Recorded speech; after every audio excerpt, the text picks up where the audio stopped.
Welcome, everyone, to our latest episode of The Testing Room, where three of the gaming industry's best video game consultants, who have never actually consulted on a video game, bring you new topics each and every week. As always, I'm Alex, a.k.a. The Gozfather. I'm Christian, a.k.a. Sudoku45. My name is Preston, a.k.a. Funkadelic Jedi. Yeah, and as we kick things off, we always like to start off over in Preston's comment corner. So, Preston, what's going on over there? Got a couple comments, no real questions or anything like that. We got the artist behind our sick intro over there enjoying Christian going off on one of the Space Marine parts. Shout out to him, Damien. And we also got a comment from Jake enjoying the quote we have here of, they got ears and tails, and Alex goes, all of Preston's qualifications. Also, thanks us for talking about the Castlevania question. Anytime, Jake, anytime you got questions, we'll toss it up there, no problem. Same thing goes for all the listeners out there. If you just you got something you want us to talk about or just hear our opinions on, feel free to toss it into the YouTube comments. I'm going to try to be better with the Instagram, so you can comment there as well. But yeah, just feel free to comment down there. We'll be more than happy to discuss whatever it is you need, with limits, of course. Yeah, that's all we got for comments. I have a comment that didn't get posted, but it was something that, and I'm glad you said Damien, because if he was the one who brought this comment up, Alex's dismissal of Godsmack in the first Prince of Persia video that we put up did not sit right with Damien. He was very upset, and he wanted me to voice his upsetness. I'll let him, whenever he posts his comment, I'll let him get out his full thing. But his upsetness very much boiled down to when we were talking about the movies that Godsmack has been put in and the couple of games that they've been featured on. And Alex, in his very dismissal-like tone, was like, ugh, just who even greenlit this? Like, why did anybody give a fuck back then? And Damien he wanted just to voice his displeasure at that notion that it was not whether it was right or wrong, but just at the time, let's not do revisionist history. Let's not pretend like that band wasn't, or that style of music wasn't the biggest thing since sliced bread and was like the most popular thing back then. Oh, I'm not gonna say I didn't know anything about Godsmack. I was the one that remembered it was in the Scorpion King movie. No, he's not saying that. He was saying that, but yeah. you were like just ugh, like what? Who would even do so? Like as in like it was crazy that they were allowed to be put in that movie. I think you're allowed to look back on things today and go, that was a bad choice. I think that's okay. And I think today you're allowed to go, ugh, right? Because, I mean, like, think about all the things you've done as a kid. I bet you're not happy with everything you did. You probably look back and go, oh, I can't believe I did that. Oh, right? No, I totally... I think that's valid and fine to look at Godsmack and go, ugh. I feel like that about the entire pop-punk genre. I just wish that somebody would have went back and said, goodbye, emo children. See you later. But it's, what are you going to do?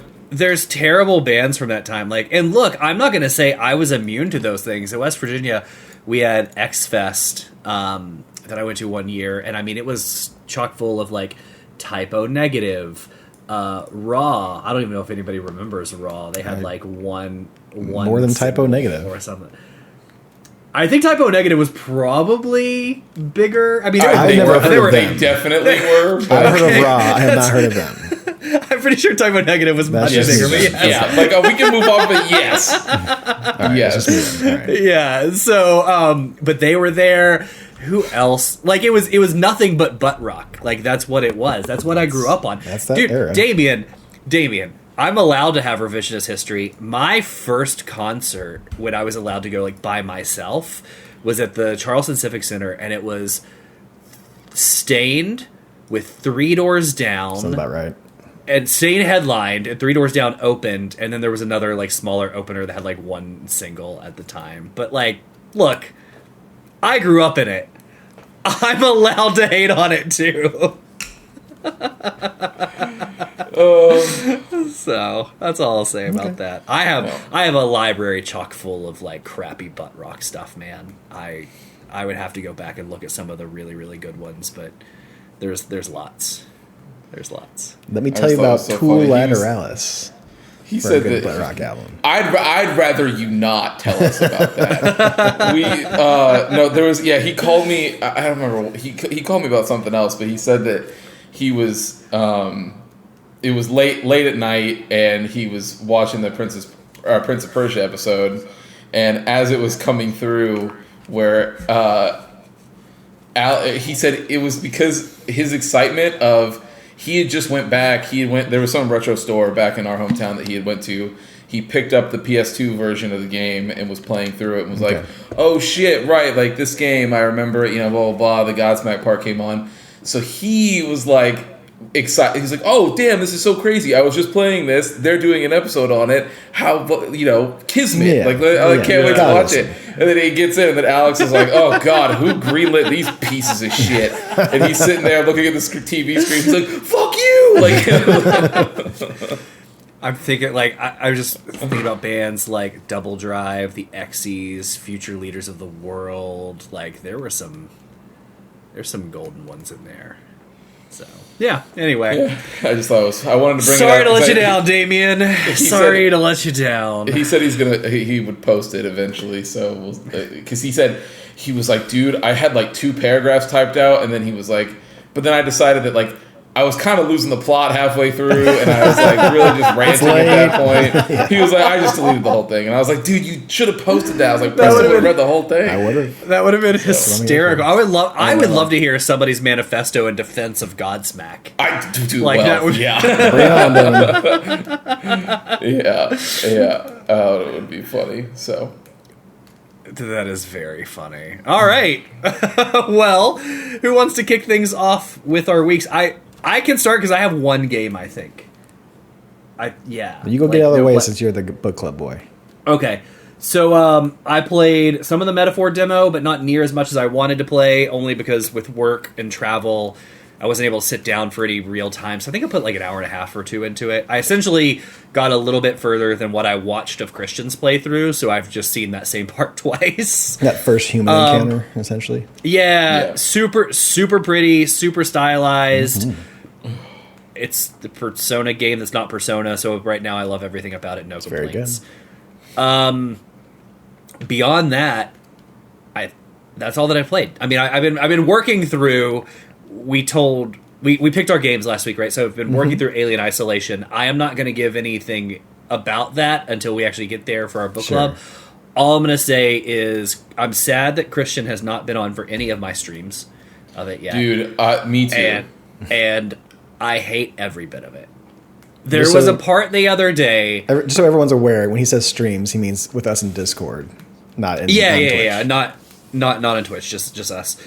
Internal streams. There was a part the other day where I walked into a room and I saw something happen, and I just set my controller down and just stared. Yeah. Just stared at the screen. And I think Travis might have been on or something. He was just, like waiting for me to move. I'm just like, I don't want to. I don't want to. So I'm assuming I'm just gonna stand right. I don't care. I'm gonna stand right here. With how much you've played, I'm assuming the alien is there, like is revealed. Oh yeah, I'm in mission 5 or 6. I've been trying to do each session. I've been trying to do 2 missions because I think if I break it down 2, that's essentially a week, like 9 days or something. It's like 15. Missions. So yeah, I think I'm on 6. You're familiar. I mean, I know you've seen a ton of the Alien movies. You're familiar with Alien just across the board. Mm-hmm. That like how the alien is revealed in that game, I think is so masterfully done. Like, are you talking about the one? So it's revealed twice. You have the soft reveal where you see it, and then the hard reveal where like you encounter it for the first time. Yeah, like when it's coming down the vent and like over the desk and the tail like fucking like terrifying. Yeah, I was like, God, dude, like this. It's one of the first times where I'm like, man, this is the closest that I remember feeling to like when the alien was first, like when it first gets revealed in the first movie, right? Like when you get the full shot and you're like, oh fuck, like this is like it's here. So the game jump scared me the other day, and I don't even know if it was an intended jump scare. But again, I had one of those situations. it's a big section with the alien, and I got into a vent, and I was like, I need a breather, and I just don't want to go out. Like, I know he's around, like I can hear him, but I don't know where he is, and like I would rather, like I just want to sit here and see where he's going to go, because like the scariest thing is when it comes up behind you, right? Because like the game's already scary. There's enough tension. Sometimes they know the alien's not going to come, and they just drum up the music just to do it, and I hate it. Either way, well, sometimes I'm just if you actually, the thing is if you use the motion radar thing, like there's times where when that music comes up, like if you had that out, you might have seen it like a blip across to you really fast. Like it might have been in the area, but go ahead. In the vent. I know it's the worst. Yeah. So I'm sitting in the vent, and I put the controller down because again, like I don't want to go out there, and I'm trying to debate like what's a good save point because I need to hop off here. And the vent was open, but I was like far enough back to where enemies like don't really see you, right? Kind of like breaking the game in this instance. And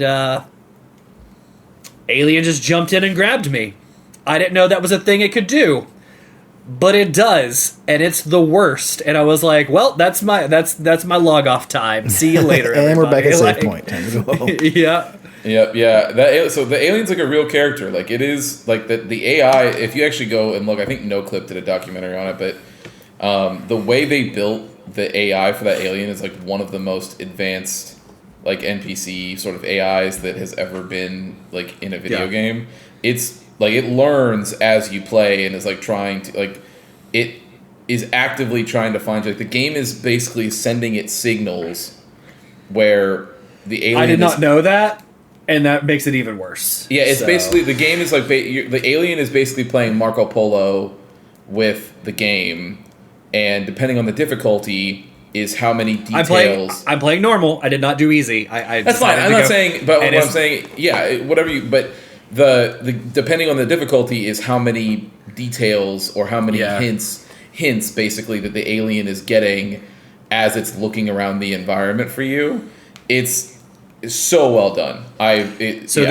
That's unfortunate because I've been trying to play test the game of doing like what can I like how close can I be to where he doesn't see me? How far can I be? Like I've been playing these little games to learn like how can I just play the edge to like make it easy, and now knowing that like it's learning from that and I can't just break the game that way really upsets me. Yeah, I mean, well, it's like it's you can and you can't, right? Like it's just I'm just saying like it looks like if like as you're playing, like it's just going to like if you're going and you're trying to hide, like hiding and trying to see like the line of sight and all that other stuff, that is what you're supposed to do. You're not doing anything wrong. That you are supposed to sort of test the limits to see like what are my boundaries and what can I get away with. Because there's some times where you're like, I think I can make it across this room, and then you go to the hallway, and then you get the execution animation. You're like, oh, never mind, I can't do that.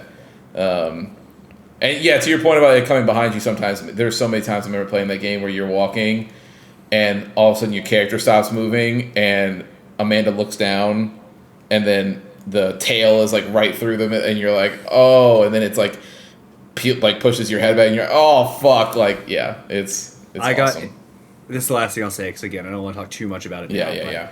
I got to this really hard part with the robots when you're in a certain section, and like they essentially are all like looking out for you, right? So it's a really hard section, and I made it through and had to catch a train or an elevator down to then go to the train where the other people were waiting for me.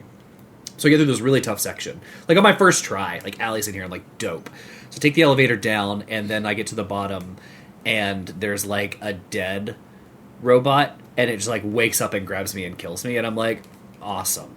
So then all of a sudden it took me like 10 tries to get back there because it's just that area was like really hard, and I just got lucky on my first try to do it. So I finally get back there. I'm like, well, F that thing. I'm like, cool. So I get by it, and I'm like, there's the train. I'm just jogging to the train, and I go to hit the button of the train, and right when I go to hit the button here, and I look down, like the character looks down, and I was like, dude, I'm so... And I was so far away with the save point, like every time. And it was like, why?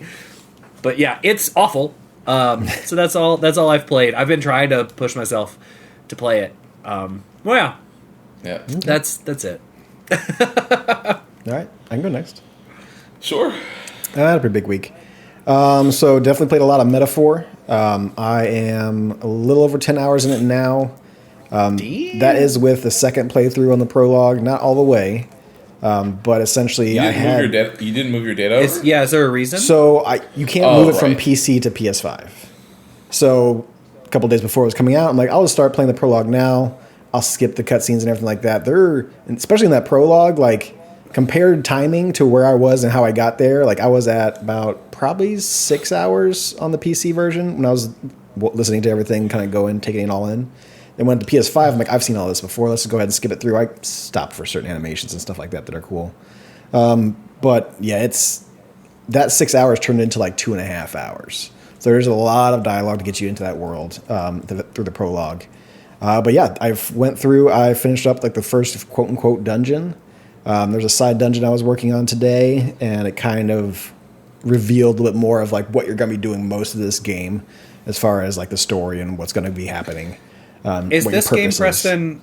Is this game more open world? Because Persona's very linear. Like, hey, it's this day. We need to go it's the same. Or It's like a Persona to where it's like in like the main town that you're in. You can teleport pretty much to anywhere you visited, including shops, including entrances of areas. So like if you just want to go to that street, you can just blip yourself to the beginning of the street, or you can just go right into the stores just by fast travel. Not to mention you do get a little bit way of going faster throughout that town. But you said a side dungeon. You had is it one you just found? Yeah. So I was talking to somebody. I got my wisdom up. That's one of those like little perks. Which, by the way, I love. So every Persona game they had to where like you get like I forget what they had for Persona. I think it's like knowledge, wisdom, like charisma, and then you do things with different people in town that aren't really party members, but are just like predominant NPCs. Who like you spend the day with them doing whatever they want to do or talking to them, and you get like wisdom from them, or in this case like there is like tolerance and things like that. I love because in Persona it would like, you got like 2 hearts for this one, but it only like blinks that like charisma or whatever stat. This one actually shows the growth with like the triangle. I'm like, oh, thank you, because you can see how much you're getting for that type of experience, and you can see how close you're getting to that next level. With Persona, it's like, I'm just going to keep on doing these until I say I leveled up, because I'm not seeing like the number or like the actual progression towards those. So that is super satisfying to me. But the side dungeon you were talking about, that was just something I got from doing one of those. So I got wisdom up to like the next level. I was able to talk to this lady, and she's like, hey, I got a job for you, a quest. I need you to go to this area to where there's some baddies there that are keeping my stuff from my shipments from coming into town. So that is more of a dungeon. I started that after I finished the first dungeon. So I'm kind of walking through most of that. Mm-hmm. Got to the very end, and all my MP is gone. But even so, it is a very hard boss. They definitely don't want you to be going through that like during the first dungeon. Like maybe going there for some experience, maybe for some like there's also a bunch of treasure in there you can get as far as better weapons, armor, stuff like that. Mm-hmm. But yeah, it's just a side dungeon, not something that you have to do, but there is a boss at the end of it, and I'm loving how these dungeons feel.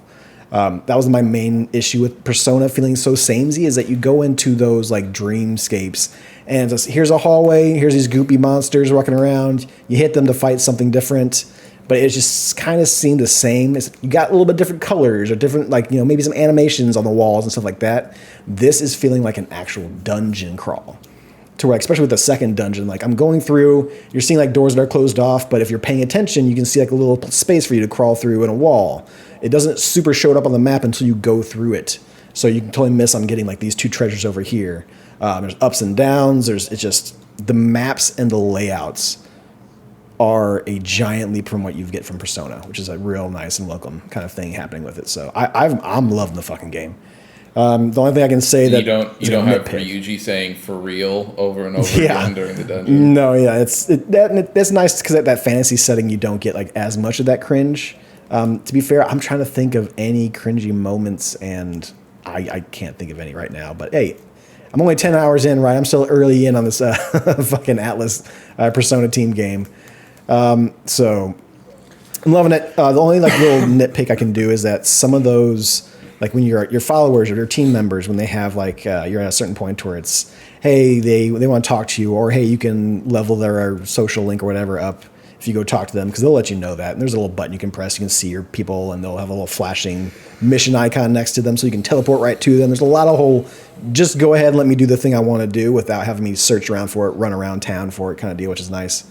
But there's not a whole lot of voiced dialogue for those actual rank ups. So there's a lot of dialogue throughout the game, but when I'm going to rank up to rank 2 for Stall, one of the first guys you get, he does he says like one word or like makes a sound, and then you see the dialogue go through and you kind of just reading it as you go. I'm like, well, for the rank ups, I was kind of expecting a little bit more. From what I remember, and maybe I'm remembering wrong, but Persona, when you're doing those rank up, it's like a full story beat, and there's voice acting within those. Maybe that changes the further you get in the ranks, that toward it becomes more of a serious thing, but I've done 2 rank ups so far with my followers, my team members, if you will, and those neither of those had like full. It's all written dialogue, but like it's not like voiced over. I remember, maybe I'm wrong. I thought that's how it was with Persona. Like I remember, I could be remembering wrong as well, but I thought some of the bigger story moments would have some voice acting on it, but it would be a lot of written ones. I could totally be I wrong. don't know. Who knows? Yeah. That's just something I just noticed. You're just kind of like, oh, okay, well, I was kind of hoping, because the voice acting is 10 out of 10 amazing. So like I was kind of like, oh yeah, it's just me and Stoll today, so let's go and hang out and talk about his history and what's going on with this person that we met in town, and it's all just hey, and then a paragraph worth of dialogue. I'm like, oh, okay, well, it's just out of an amazing game. It's the only nitpick I can even think of right now. Everything else is just fucking. I'm loving this game. Loving this game. Continuing on, playing more Zenless. I'm getting my guys up to level 50, trying to get my Internet level up. That would be the final Internet level up as far as like going from, I think we got to get to level 50 on Internet. And that lets me level everyone up to 60. And once I get that, that's when I'm at like full end game. But I'm going through a whole bunch of stuff, getting a bunch of credits, going through it. Hey, Preston likes Zenless. No surprise there. KOTOR, we beat KOTOR on the streams. And it was a good time. Obviously, I went light side because you can't choose. There's no gray option. But I did have a little bit of a different option this time. It was, do you confess your love to Bastilla to kind of convince her to come, stop doing the battle meditation stuff for the Sith? I did not confess my love. I was a Juhani main guy, so I didn't want to, Juhani's right behind that door. I don't want to be saying shit like this. It's not nice. I'm in love with Juhani. I'm not in love with Bastilla. And she decided she wanted me to fight me to the death. It's the first time I've ever beaten KOTOR without her surviving. I think this also counts into Zenless talk, right? Because Juhani's a cat and Bastilla's a human. I mean, you could do that. Yeah, I don't have any cat people yet. No, I don't have any cat people in Zenless. But no, I do love that you gave it thought. You're like, do I have cat people? No. Well, yeah, I don't have Nekomata. I just had to try to remember if I had her or not. But yeah, no, that was so strange because the ending, like the whole cutscene changes. Because no matter what, like you choose light side, dark side, she either helps you with the Sith and continue to do battle meditation with them, or she does battle meditation with the Republic forces.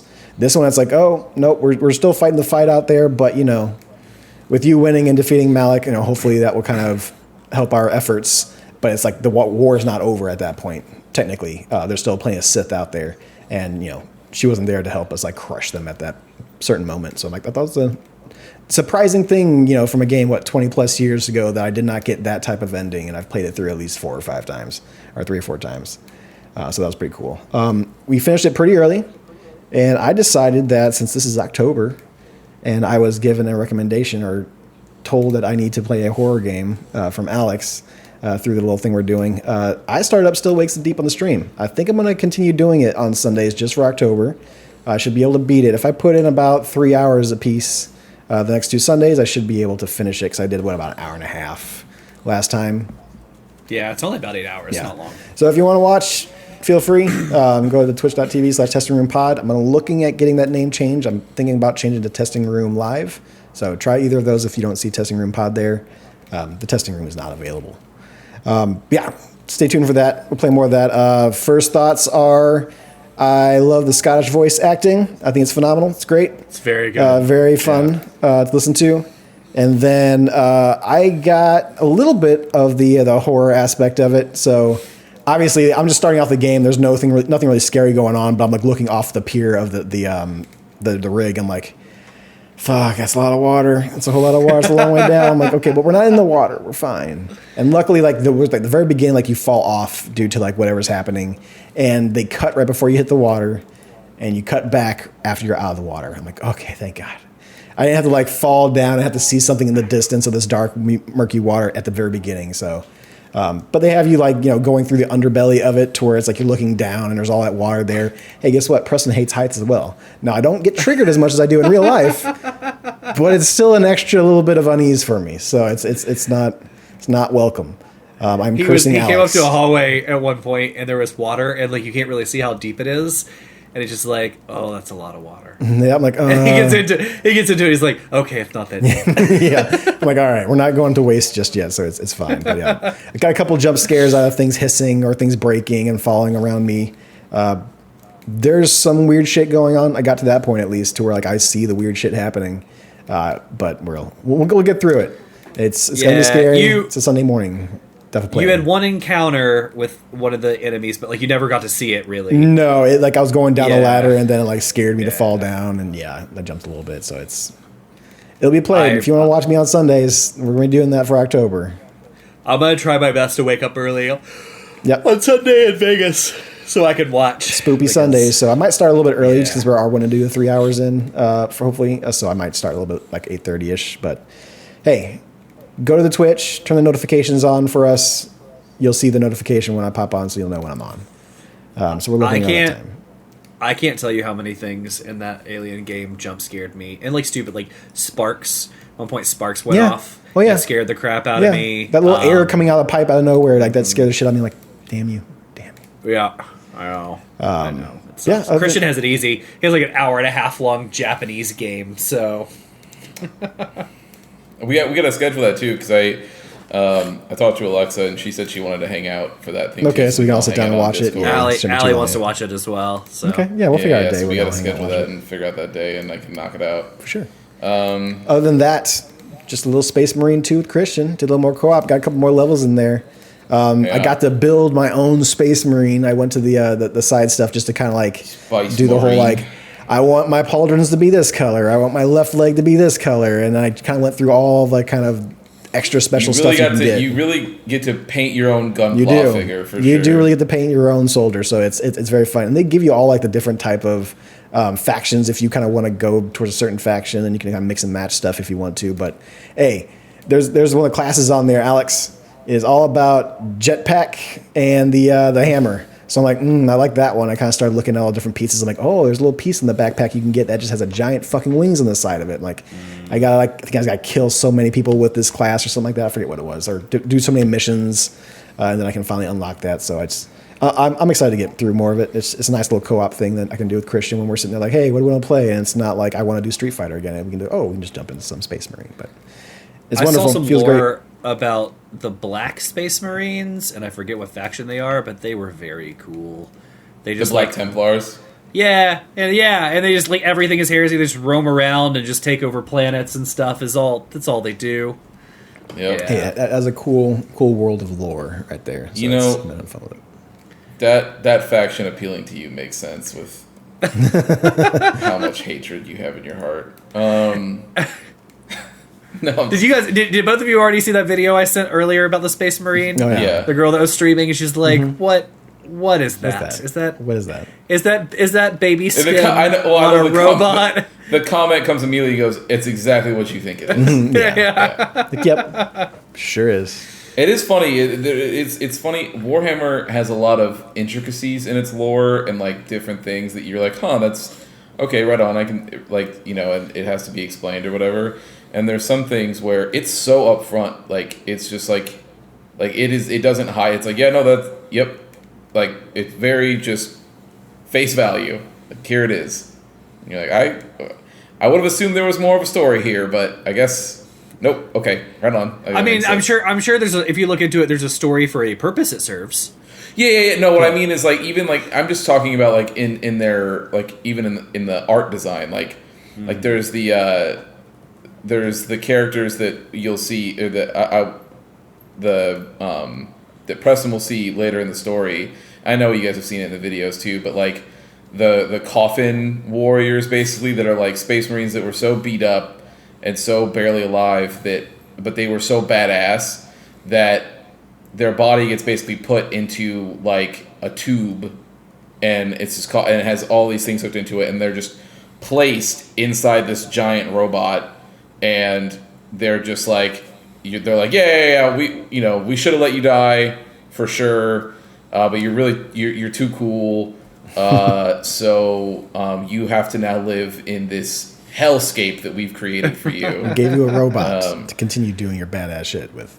Yeah, it's wild, but so like, and it's those where you're like, is that like, because you can see the coffin in it and stuff, and so you're like, is that just a dead person that's like strapped to a robot? And they're like, surely there has to be something else going on there. And they're like, nope, dead person strapped to a robot. 40K. If you have those questions, the answer is probably yeah. That's exactly what you think it is. Yeah. Yeah. So, but So, yeah. you said that was it for your week? Well, I'll do what I mentioned. I did finish Ring of Power Season 2. I actually thought it was really good. There was a choice, I think, about a reveal. I'm not sure if I was the biggest fan of it. I would like to know both of your opinions when you do end up finishing it. I've seen it. I don't want to spoil it for Christian because I want his visceral reaction when it happens. Alex's tone has already spoiled how I might feel about it, but we'll see. Yeah, that's exactly why I want to hear your haven't watched opinion. it. I don't want to see anything about. I need to watch it. I need to sit down and do it. I'm just gonna say this. I think when you watch it, you'll probably know or assume you know who the character is, and essentially the reveal was that it pretty much is who you think it is. Yeah. And my frustration, I think I told Travis this and Allie this like off camera. I may have told you guys this too. My frustration was going to be them doing the slow burn to then go, here it is, and we go, yeah, we know. We know. And that's what they did, but then they made it worse because the showrunners came out and they're like, well, we never tried to, like, hide it. Any real Tolkien fan would see that, like, we had the characters say certain things, or he was very similar. We just assumed everybody would know. Like, I don't know why people are looking at us, like, mad that we did the slow mystery. That wasn't the intent. And it's like, that was exactly the intent. You knew exactly what you were doing and for 2 seasons. And it's dumb, because if you would have just come out and said, this is who it is, everybody would have been like, oh, cool. Like, let's hop on board. But now you have this, is it not, all these theories, and then dance it around is. it, yeah. Then it is, and they're like, just fucking say it. Just say it at that point. like, well, we didn't that's why I say do the that. writers, yeah. Like, it's my thing is I think it's bold to be like any real Tolkien fan or whatever. When it's like, guys, just so we're clear, your show is based on a part of the universe that doesn't exist. Yeah, like someone's basing it. You're basing it on a spreadsheet. Like. Mm-hmm. Yeah. Seriously, like you're basing this. It happens during the appendices, which is literally just bullet points of dates of different things that he's like, this happened. It's an encyclopedia of what kind of happened. Yeah. Yeah. So like, which is great for a show because it gives you wiggle room. Yeah. But also gives you direction. But also, if you're going to be like, well, any true Tolkien fan or whatever, it's like you're basing it off of something that doesn't have any fucking basing off the basis in thing in your anything mind anyway. Is what you're doing. Yeah. Yeah. Like it. I liked the season at the end. I liked altogether. I liked the season a lot, actually. I will still say they have among the worst pacing of any show I've seen, and it's because like they want to fit everyone into every episode, which f's it up severely. Like, in my opinion, everything they did with elves and dwarves, they should have wrapped up in 7, and essentially been like, because that's what Game of Thrones and other shows do, right? They'll wrap it up an episode early, and like they have a big crescendo of an episode, and you just know going into the final, like, I'm just not going to see those characters again. I'll see them next season. You're okay with that. And that's fine, because then you spend the entire final episode on the other half of the characters you've been following, and you get to let everything breathe, and you flesh it out. But no, in this one, they're like, hey, elves, here's dwarves, 5 minutes elves, of... dwarves, Celebrimbor, dwarves, elves, Celebrimbor, dwarves. Oh, here's our Andor, or whatever his name is, like the one elf that used to work, like, was the guard of the tower, the sentry of the tower, and he's with the... Like... Oh, literally, I kid you not, Christian, there's one episode where this character, who was a big part of Season 1, he's a big part of Season 2, too. But there's one episode in Season 2 where some characters are walking through the forest and they get ambushed. He comes flying in out of nowhere, pops a couple of arrows into people in, like, seconds, and takes them out, and they stand up and they're like, oh, it's you. And he was like, follow me. And they're like, nah, we have this other place to go. And he's like, well, then suit yourself. Don't die in the woods. And runs off. And he was on screen for like 30 seconds in the whole episode. And you're just like... They wanted to see him do cool shit. Like, he hasn't been here for a while. Just have him jump in, kill some dudes, and have him go back to his day, doing his thing. We'll come back to him. The story and stuff I liked. Just the pacing of the stories. And so overall, they did have in that season finale, Preston, or maybe the episode before it, the one shot in the mine of King Durin. Oh, yeah. Just jumping was maybe one of the best shots I've seen. They do very well with like the epic grandeur on a TV show budget, or I guess in a TV show form, because like this is doing things like with where they have like a battle, or whether they have like something like that, like the epicness, if you will. I hate that word. It says not a word, but the epic level that it has is very par course for something like Lord of the Rings, and that makes me happy. Yeah. So I liked it. They did the only other thing I'll say is they struggle with what everything struggles with, where there's also one scene with the stranger and stuff there at the end where there's a ton of power, and you're like, that almost exceeds any power you've shown in every other movie. Yeah. And this comes before those movies, so like that's kind of a balancing problem, because then you're in this big battle in like the Lord of the Rings movies, and you go, well, if you could do this now, why didn't you do this then? Mm-hmm. But it was good. I thought it was fine. And lastly, I almost forgot to bring it up. There is an anime that Steph got me into. It's called The Fable, and it did come out like this. Was it this year? When did it come out?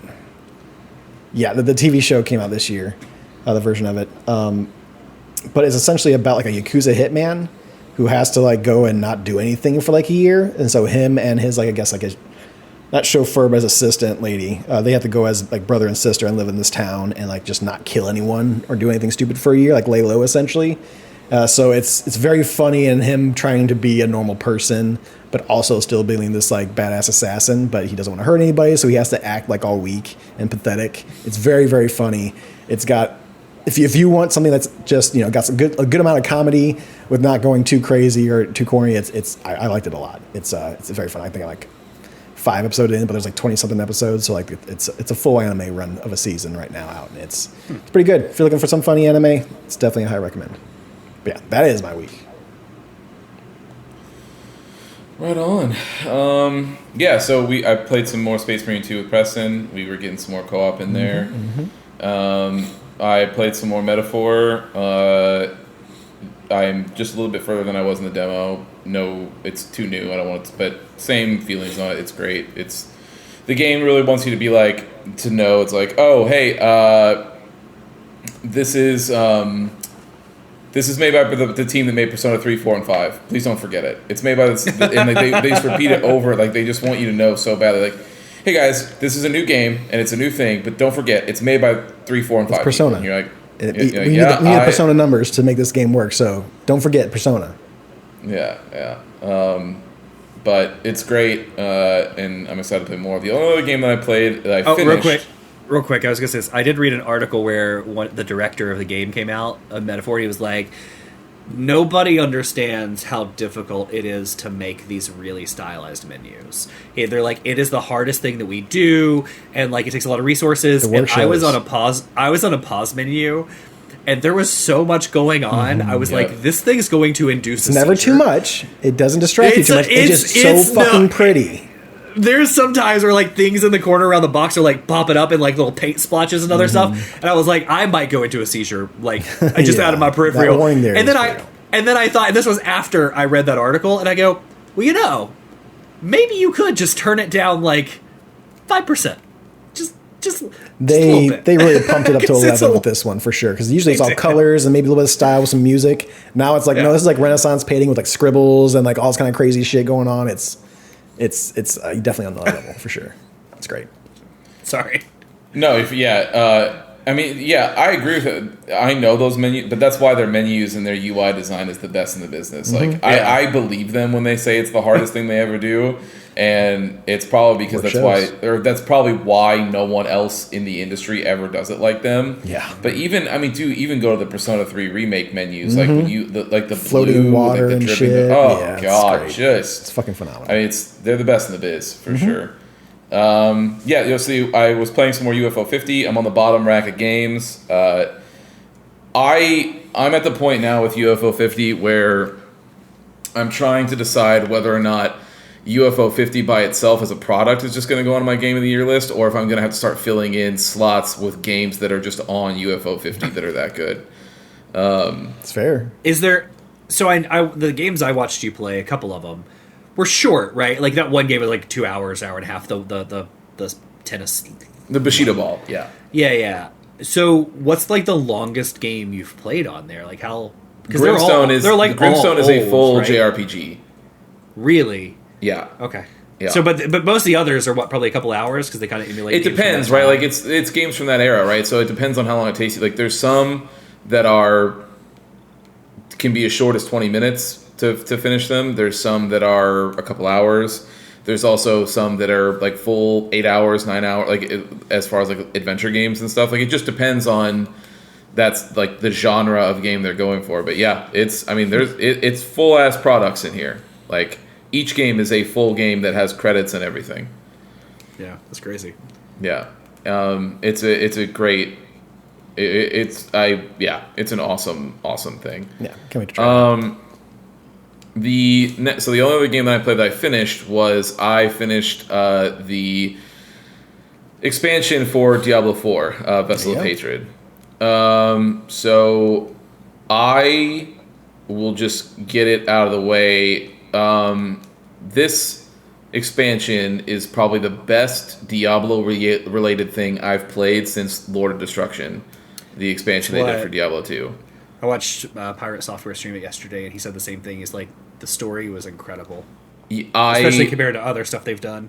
It was so I have not experienced this, and you guys will know there's because we played through it as one of the first book club games. There's moments in Diablo 2 and the expansion that we played through, which are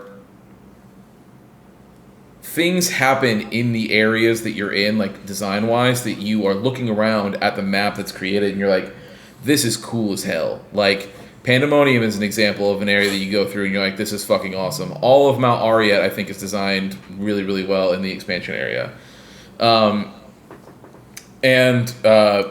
But there's moments in this that I have not had since Diablo 2, which is there are changes that happen in the environment during the course of the story that get displayed like in the environment that I was like truly like I was staring at the screen and I was like, man, it's finally back. Like I'm at that level of quality again. The new class, Spiritborn, is seriously probably one of, if not my favorite class they've ever done.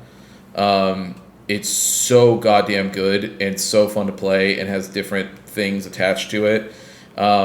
It's like a mix between like Monk and Witch Doctor from Diablo 3. Like it's like kind of the best of both worlds of both classes. It's really, really cool. The story's great. Everything about what they do and who they bring in and where it goes and what's it tees off. Like, I was really shocked at how well it was done and how well it landed. There's not a lot I would change. When I was going through the expansion, there's no dead parts. There's no parts that I was like, oh my god, like let's just hurry up and get to the spot. Like there's all these quality of life things they've done. They brought runes back from Diablo 2, so you can create like rune words again to put like different bonuses onto weapons and stuff, which is fucking awesome. Did it end in a way you can see what's coming, or did it have like a pretty final, like nice ending? It had a nice final ending for wrapping up like the overall storyline that they have created with Diablo 4. But it doesn't like do like it doesn't forecast what's coming. It tells you directly what's coming. Like it ends in a way like you remember in the end of Diablo 2 original where it ends with Bale basically looking in the camera and being like, surprise, like I'm here. Yeah.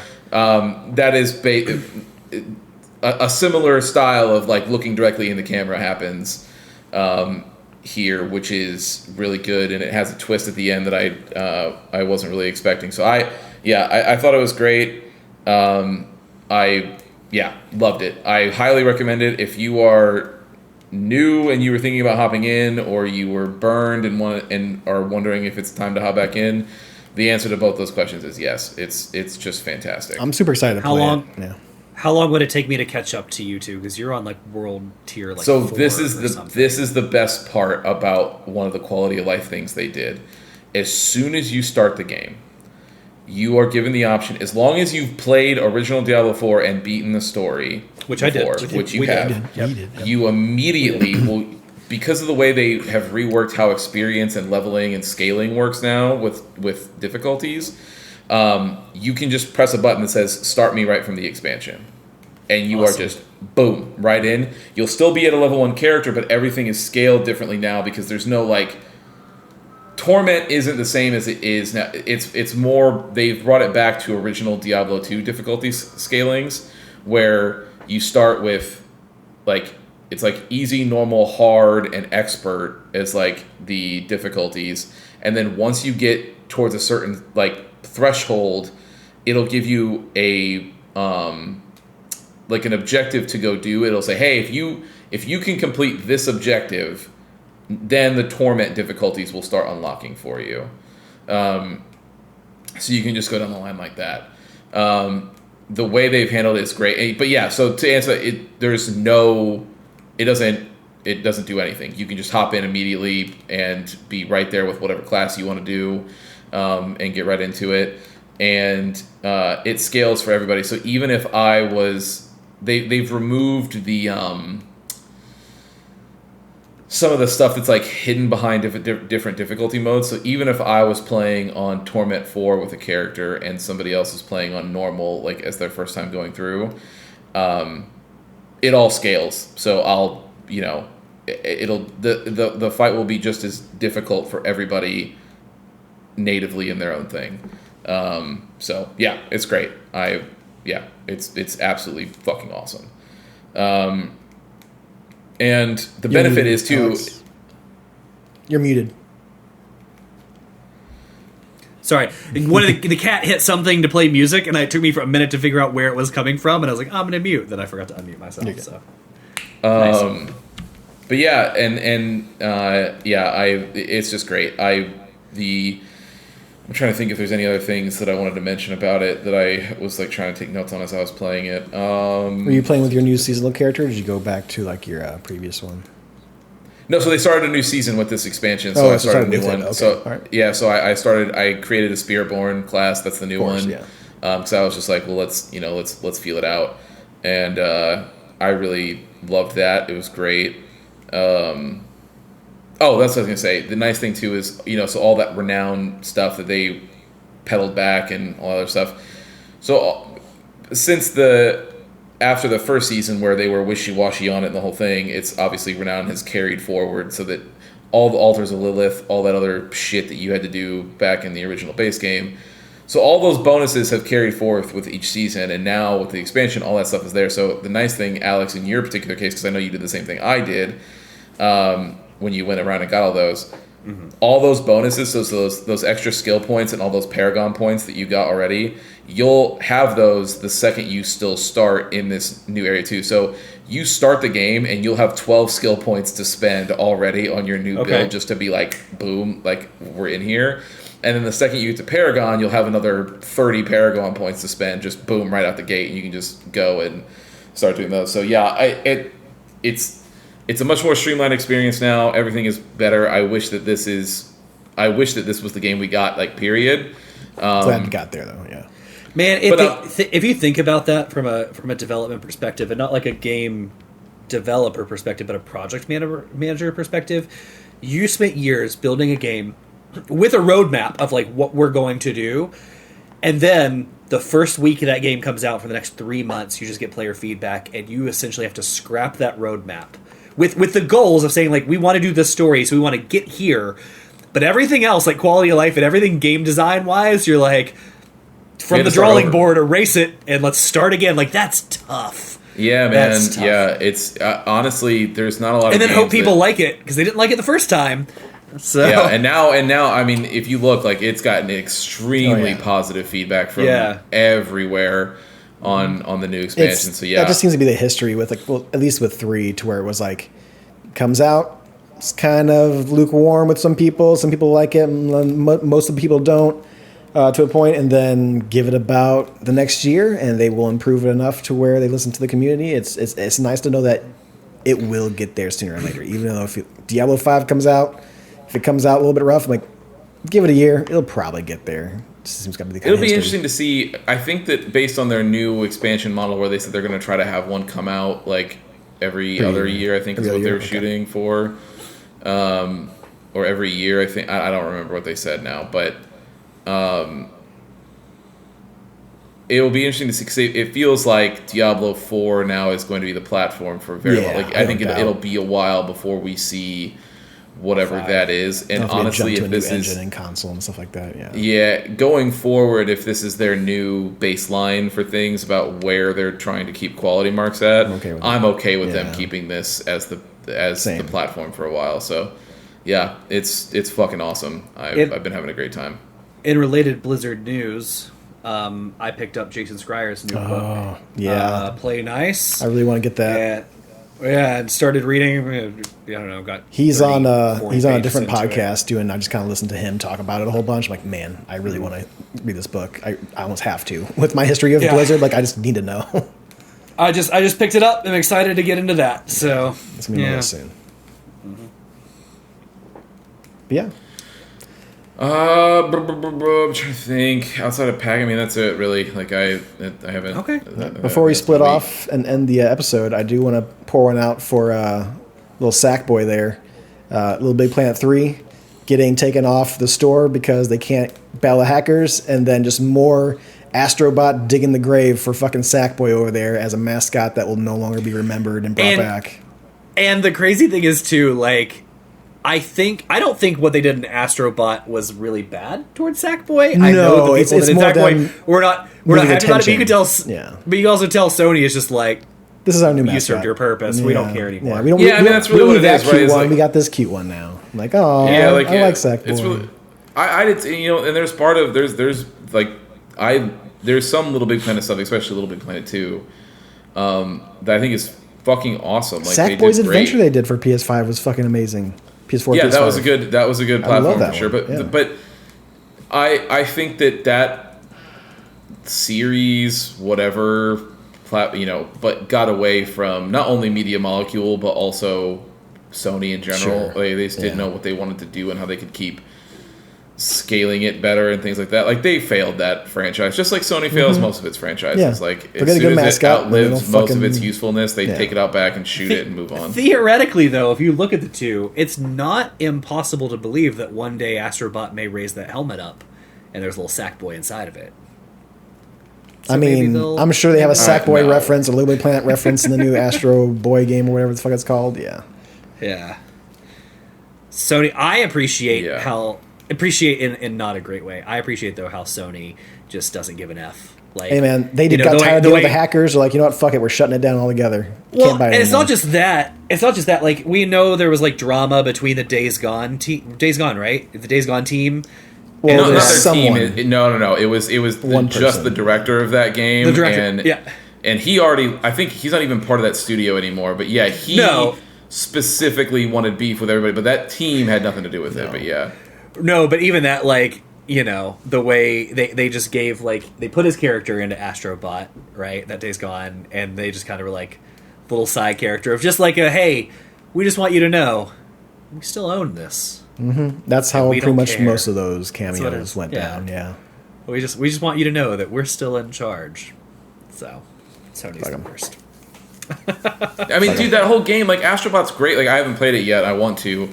But Astrobot, It does look fantastic. But that whole all of that stuff in that game is basically just a graveyard of Sony IPs that they've taken out back and killed. Remember this? Like, we're still not doing anything with it. This is what you get for the near future. At least. They have they even have like Jack and Daxter stuff in there, and I fucking love Jack and Daxter. But Doesn't they have mean it in there, and anything. you're like, yeah, guess what? The last game we got was a fucking PSP game that you authorized not Naughty Dog to make. That has is a weird place in the story and has nothing to do with anything. But you were hoping that it would sell PSP units. It didn't, and so you're like, well, I guess nobody cares about Jack and Daxter, so fuck that whole franchise. And you're like, yeah, that's got to be what that means. It couldn't be that you just made a shitty fucking game, yeah. but Whatever. yeah.